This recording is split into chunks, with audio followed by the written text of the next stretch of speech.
So guys, narinig nyo ba yung patak ng ulan? Ang lakas ng mga ito to.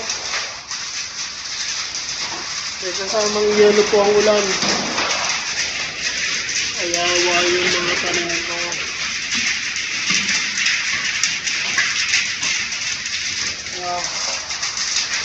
So ito lagi yung asahan nyo dito sa lugar ko sa Japan.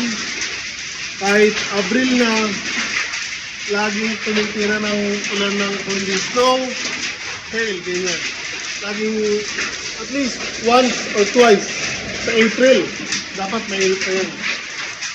Pero umuulan ng snow, at minsan hail. Ito, medyo natunaw agad.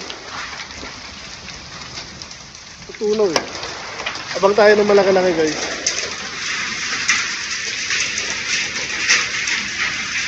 Ay, kita kayo mga nagpapatakan. Yun.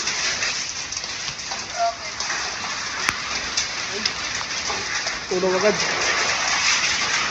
Mainit yung lupa, natutunog agad yung...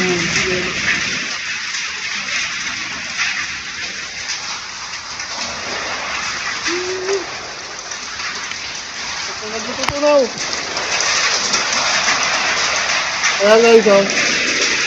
Natutunaw agad siya kasi mainit yung lupa.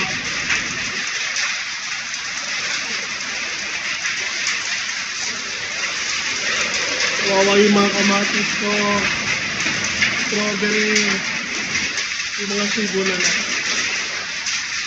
Yung mga gawa. So, wala akong magagawa dito sa farm, dahil makapagtrabaho, dahil makapagtanim, dahil makakapaglinis. Dito na, ibaba ko na yung dalawang motor na dala. So, ito yung huli na ng konti, bago na ako.